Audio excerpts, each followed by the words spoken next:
We're continuing the celebration of Overwhelmed to Overcomer's 1 year anniversary with an inspiring series of throwback episodes. The first one, Why Start with Why?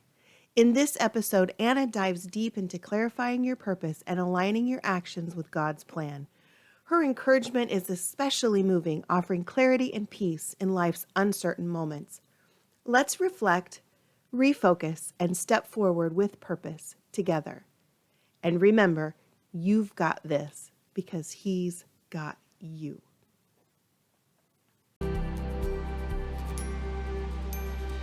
Welcome to She Considers a Field podcast with coach, encourager, and fellow entrepreneur and homeschooling mama of four, Anna McLaughlin. As a homeschooling entrepreneur, you are uniquely positioned to impact the kingdom of God both deep through your investment in your children and wide through your business. And yet guilt, frustration, and overwhelm can hold you back from all that God has for you. Come with me on a journey to walk in deeper peace, purpose, and joy, because God has given you a legacy to build, and I'm here to help you enjoy the ride.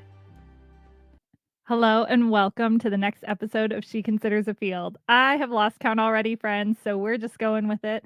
And it occurred to me, I usually pray before I start recording, and I'm like, why don't I just bring it in on these episodes? So we're going to start with a prayer, and then we're going to kick it right off, and we're going to be talking about why matters, why understanding why as we work, as we homeschool, as we serve our families matters so much. Okay.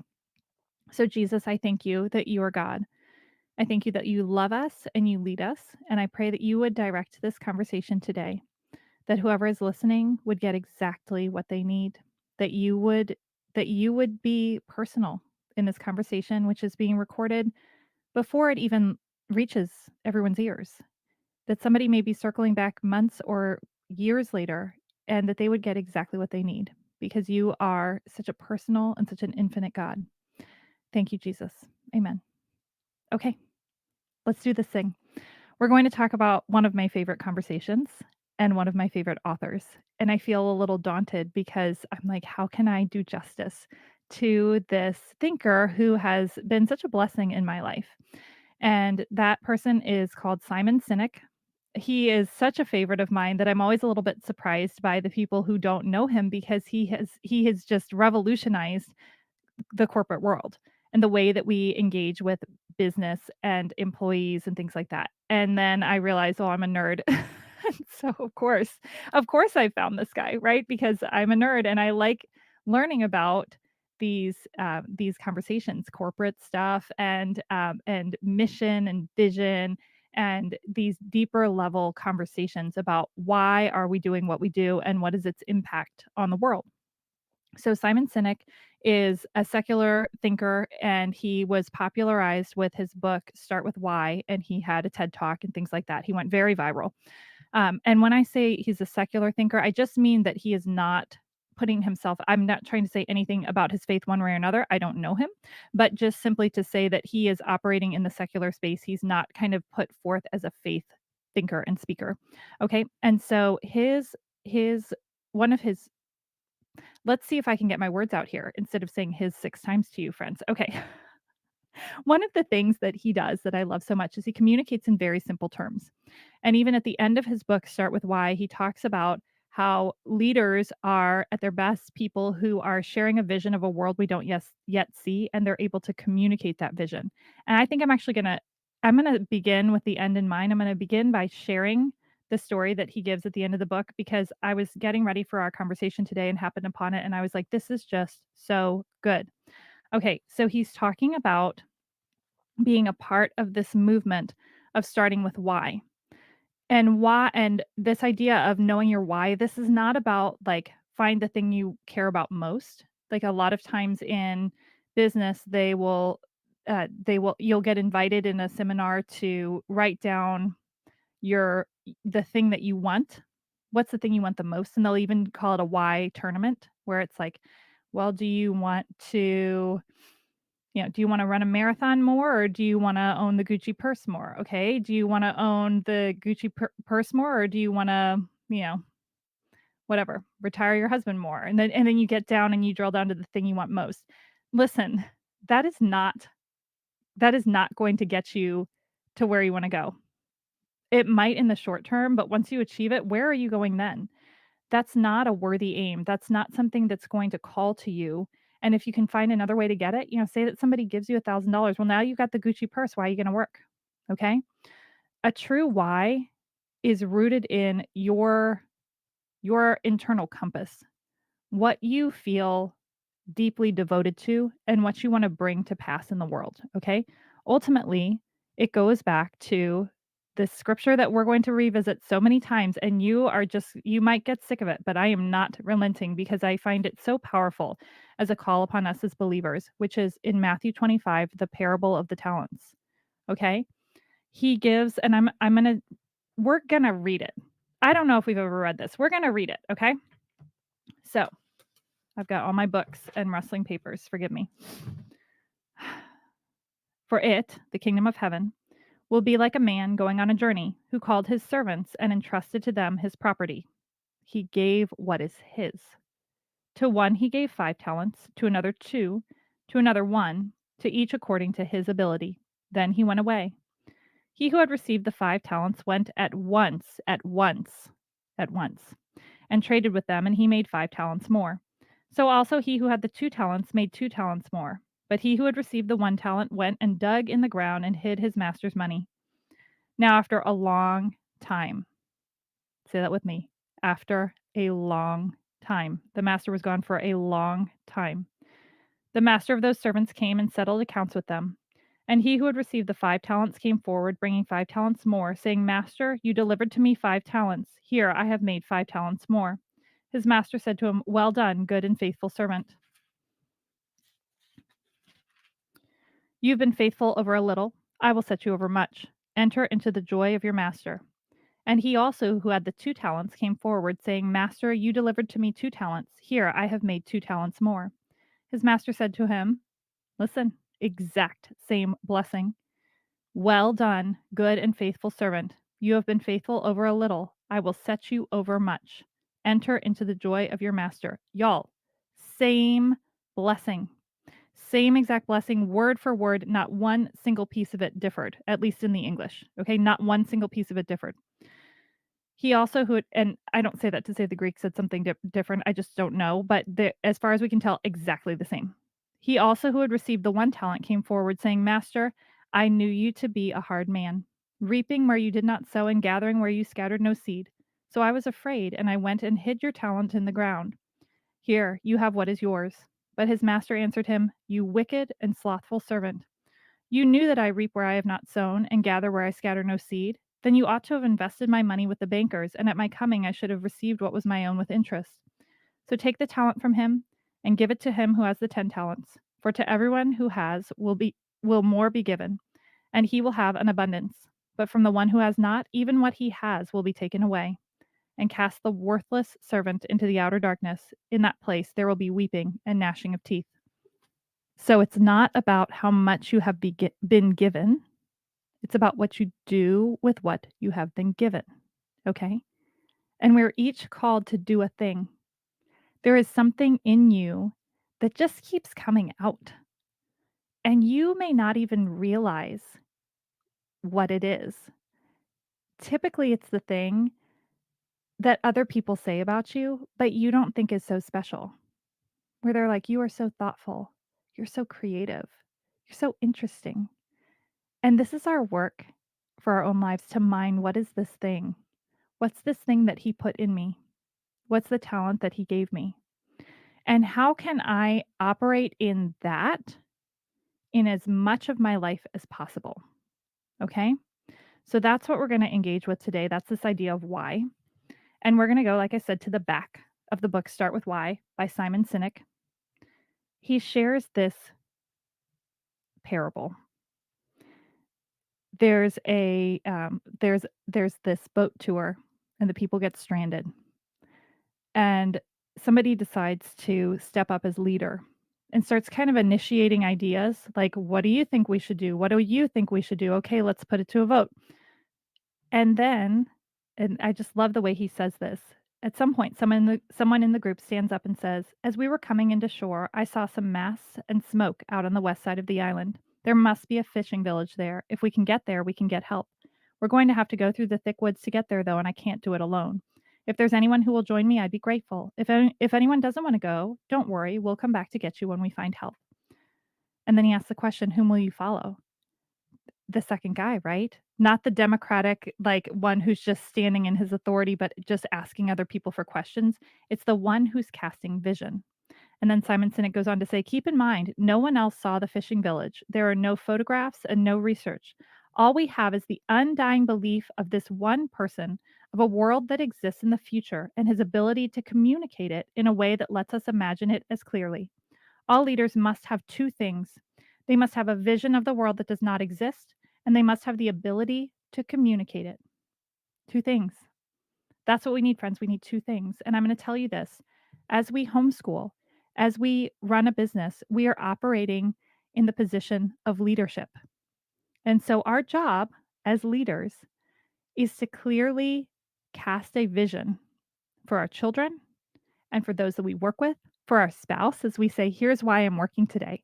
I know I've only made enough money to cover coffee so far, but here's what this is becoming.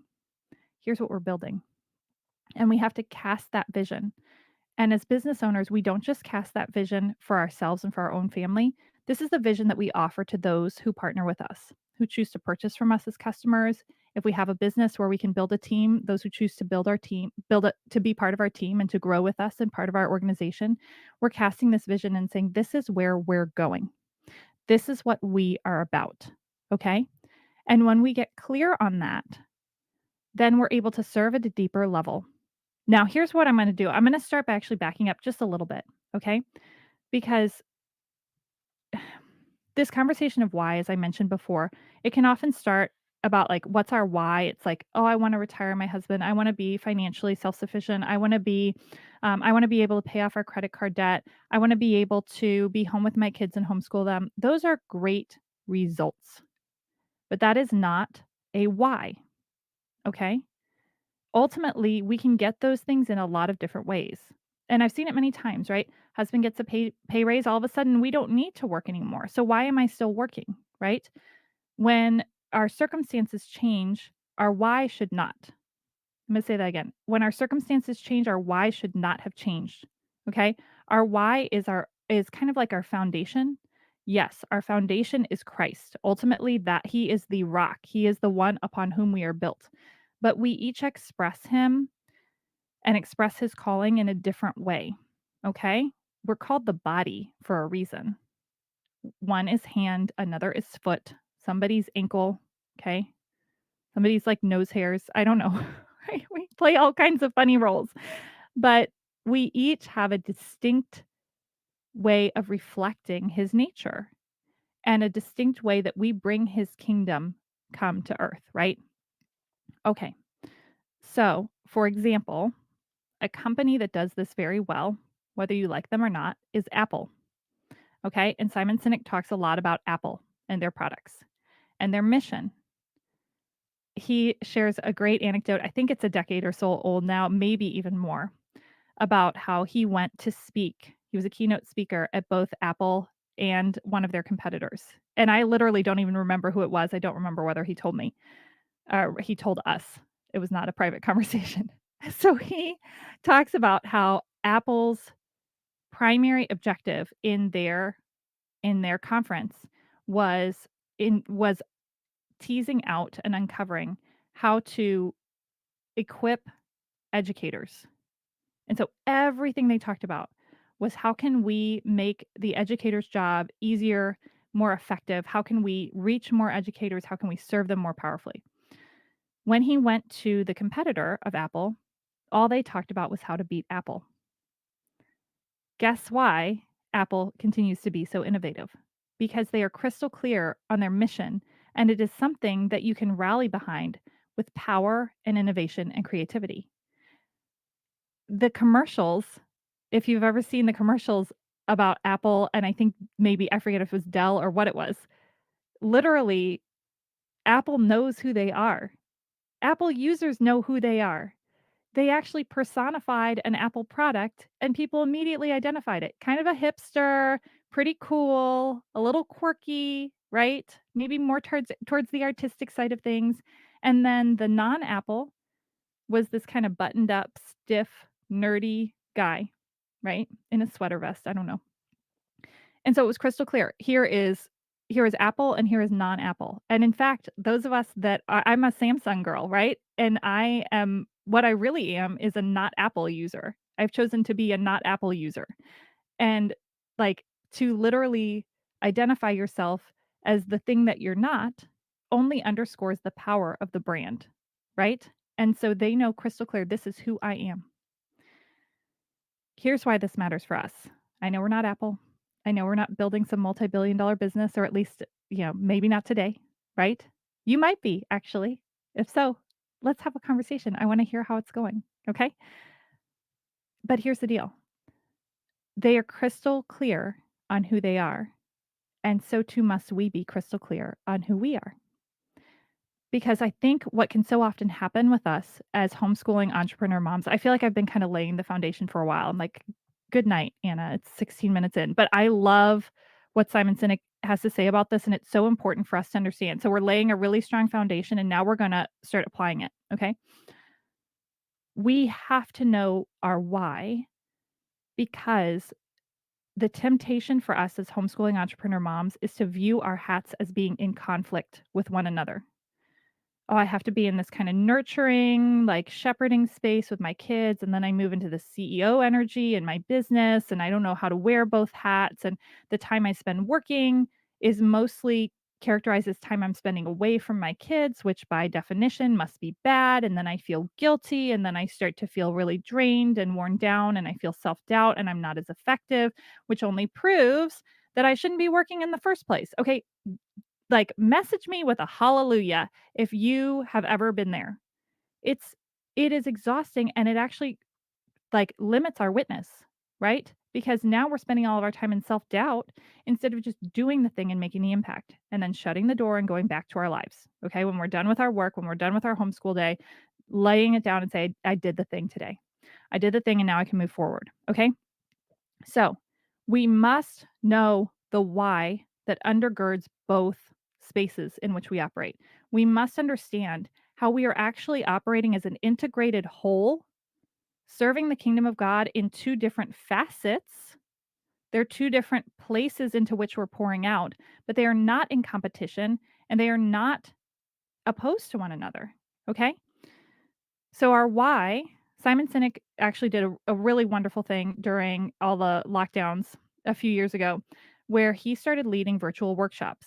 And one of the things that he walked people through was how to he called it jumpstarting your why. And it was a workshop that helped you identify your why statement, why, like what your mission is. Okay.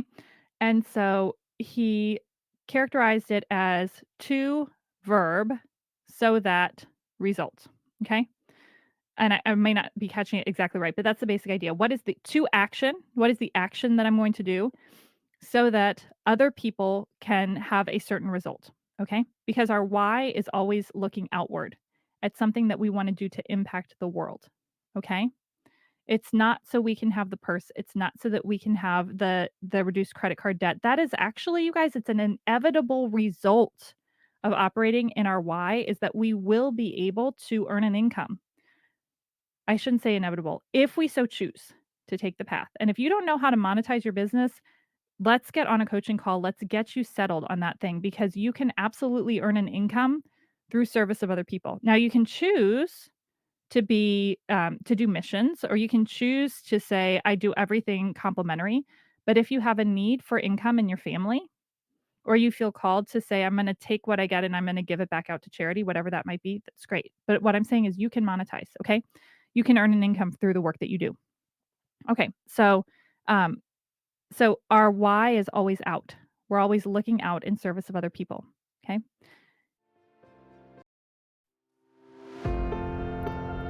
Hey, Mama, let me ask you a question. When's the last time you gave yourself some white space? I am not talking about a trip to the bathroom alone or even the grocery store. When's the last time you had what I like to call some no one needs me time? For homeschooling entrepreneurs, time like this isn't a luxury. It's actually a key component to a healthy business, homeschool, and family life. So, if you're ready for your next respite, whether it's you by yourself, you and your spouse, or a family trip, join us at our peaceful haven, Just Like Paradise, located on gorgeous Oak Island, North Carolina. This 3-bedroom house is just a short walk to the ocean and nearby restaurants. It has a screened-in back porch with fireplace that is to die for, hot tub, and even a fire pit if you're feeling ambitious. Book through the link in the show notes, and then you have a unique discount code, podcast100, to get a $100 discount on your stay as a thank you for being one of my listeners. Get your next getaway on the calendar today. The way that we identify our why is by looking at our stories. Just like I said to you, it's the thing that people say, "Oh, you're so creative, you're so this." Like, they're helping you create words around your verb, what the thing is that you love to do, okay? So, my verbs are encourage and equip, okay? And I do that by creating safe spaces in community. So I encourage and equip by creating a safe space or community so that others, homeschooling entrepreneur moms, can see themselves as they truly are and then offer that gift to the world. Okay. And that, y'all, was a statement that I put together 5 years ago. But I looked at it today, I was like, still lands, still what I do.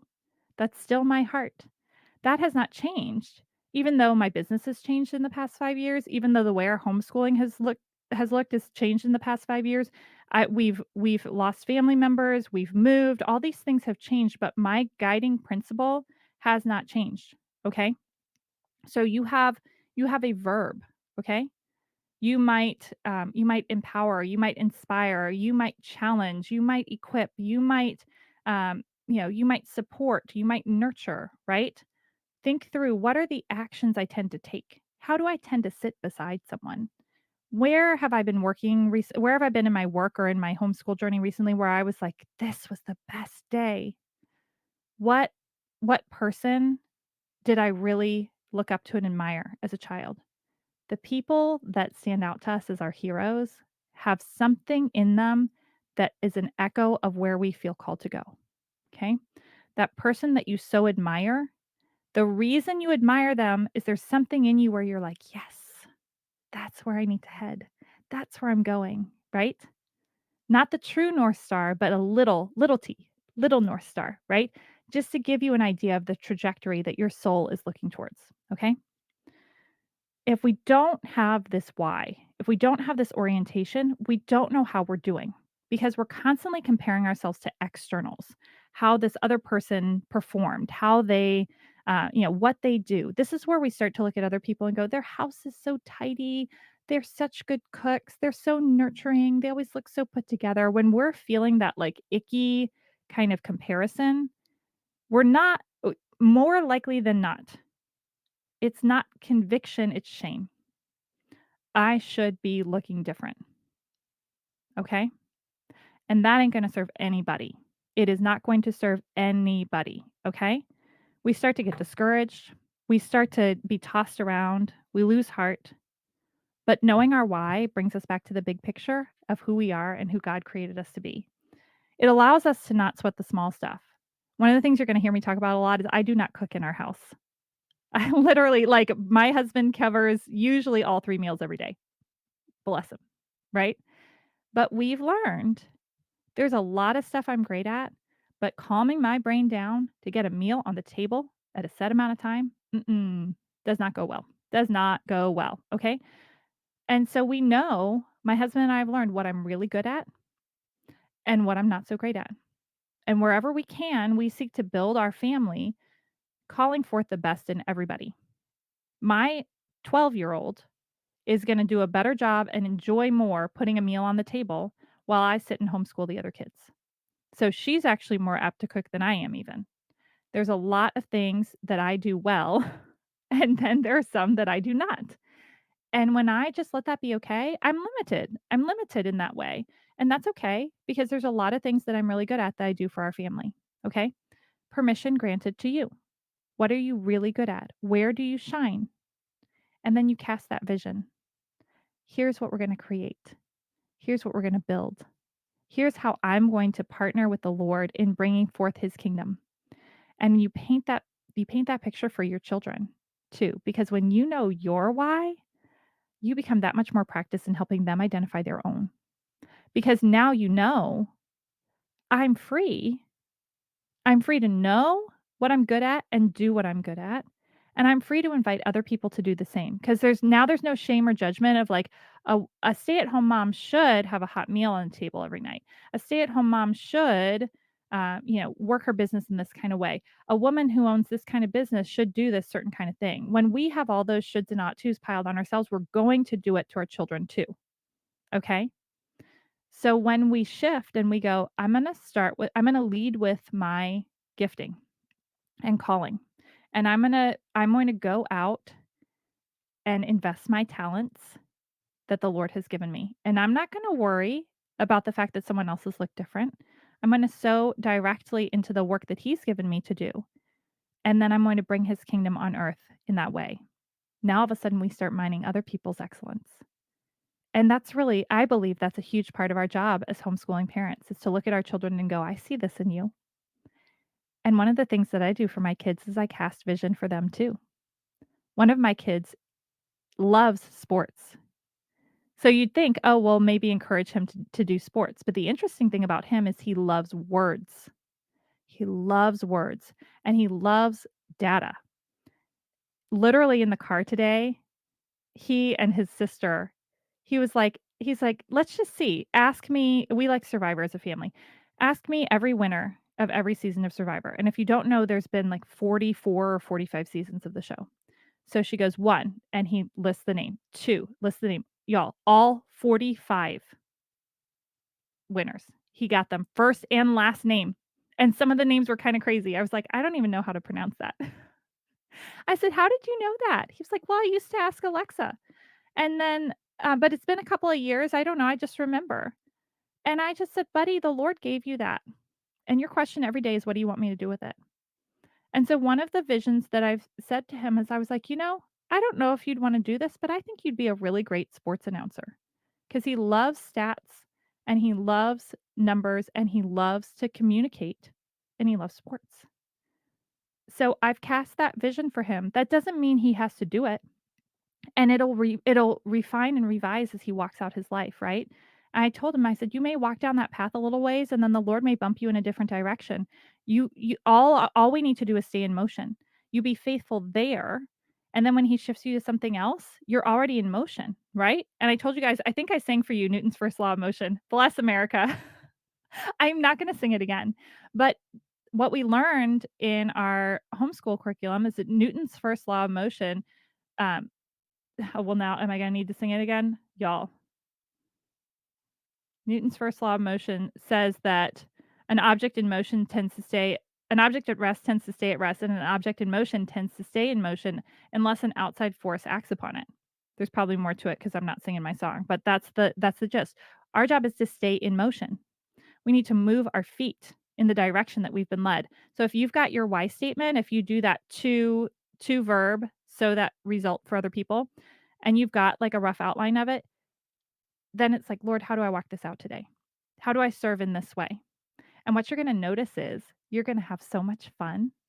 I love encouraging people. I used to laugh when I was a lawyer. I wouldn't be able to stand it. I'd be standing in the elevator and everybody's all formal in their suits and very like I don't know, official looking or whatever, and I'd be like, "Your shoes are so great. I love that tie." I could not help myself.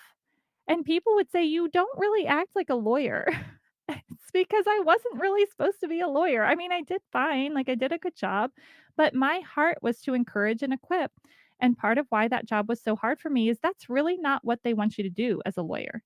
They want you to and for me, I was a transactional lawyer, which meant that I helped people with their deals when they bought and sold pieces of their company or their whole company. I would help with that piece. Encouraging and equipping is not a big part of the job description. All right. Like my favorite moments of my job when I look back were, someone's mom passed away and I organized the office to send them flowers. I remember we did that for one of my clients and he's like, you don't think I know who did that? I know that was you. I was just this little junior associate, but he knew. He knew because he knew me. And, like, those were my shining moments when I was at the law firm. You cannot help but be yourself. It kinda leaks out of you. So your work now, friend, is to look for it. Go, "Who am I? When am I at my best? And how can I position myself, my husband, my children, so that as much as possible, we are operating at our best, so that we can be of maximum service in the kingdom of God?" And how too can I recognize that as I homeschool the kids, as I raise the kids, as I love my husband, as I work my job, all of these things are are reflections of my deeper calling. All of these things are are like me kind of working out this commission from the Lord. This kind of printed on my DNA, right? Keep in mind, every calling has its sneaky little dark side, right? So, an encourager, which is what I am, can be very prone to criticism because we're trying to build people up, right? Come on, you can do it. We're always calling people to their best selves, which means we are also painfully aware when they are not operating in their best self. Okay.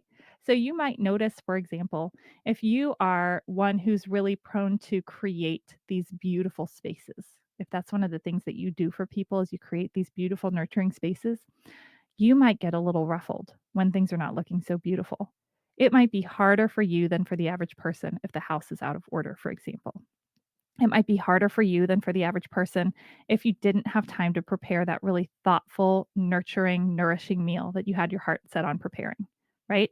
It might be that we have these the kind of the flip side of the coin that are also helping point us to who we are and give us some challenges to work through along the way, right? Okay, so that's our work for this week. We're going to identify our why and we're going to see it as kind of a guiding light to help us orient in our businesses and in our homeschool journey. How can I serve my people in the way that I was bent to serve the people? How can I give them all that I am? Because I'm going to tell you guys this, our children were made to learn. I got so much more I want to say about this. We're going to leave it here, but I'm just going to say this one last little piece. Our children were made to learn. Okay. They are sponges. They're out there looking for all of the things. They're going to learn it, okay? Your job is to serve them in the way that your bent dictates, okay? That doesn't mean you don't present them with the math and with the history and with all the things that they need to learn, okay? Do that. Like give them the curriculum that they need. But as you're doing your school, make sure you're bringing yourself to the picture, okay? It's going to create so much more joy when you are bringing your bent. If you love science, you might have a lot more field trips to the science center and the zoo and the astronomy center. If you're always teasing out why is the world the way it is and we're questioning and we're questing and we're digging and we're going deep and we're analyzing all kinds of things. God knew that you would be their teacher. It's okay. Own it, right? It's okay to turn on YouTube to teach them math. It's okay to get one of those DVDs that'll do it for you. It's okay to just go all in on this is how God made me. And I see you and I see that you need a little something different. We're going to grab that for you. But here's what I have to offer me at my best. That doesn't mean we don't do the other things. That doesn't mean we don't stretch, right? But we're going to go all in on giving ourselves to our children, okay? On giving them all that we have been given and helping them to see, okay, you're going to, like my daughter's very artistic. I have none of that, right? So we do a lot of YouTube. We do a lot of out school art classes. We kind of pull in that kind of stuff, right? To just add that aspect that she needs. And she knows that from me, she's going to get a lot of encouragement. She's going to get a lot of being called to account with my words. I see this in you. Let's bring it out a little bit more. Let's grow in this area. Okay. All right. Hopefully this made sense, friends. If you want to talk about why some more, message me. Let's have a conversation. I would love to hear your why statement. If you go ahead and you create a why statement, remember you can look back at your origin story, see, okay, where did I come from? Who really ministered to me in my life? Where were moments where I really felt alive? And what was I doing? What did it look like? Then you say to verb. What is the thing I try to do? What is the thing I try to bring forth? So that result. What result is being created in other people's lives? Okay? You've got this, friend. Until next time. Friend, thank you so much for listening to this most recent episode of Overwhelmed to Overcomer. So listen, the whole idea behind this mission is that when we endeavor to be brave with our lives, we need to do it together. Belonging is key. So if you resonated with the message from this episode, share it with a friend. Do it together. Thank you again. And until next time, never forget, you've got this because he's got you.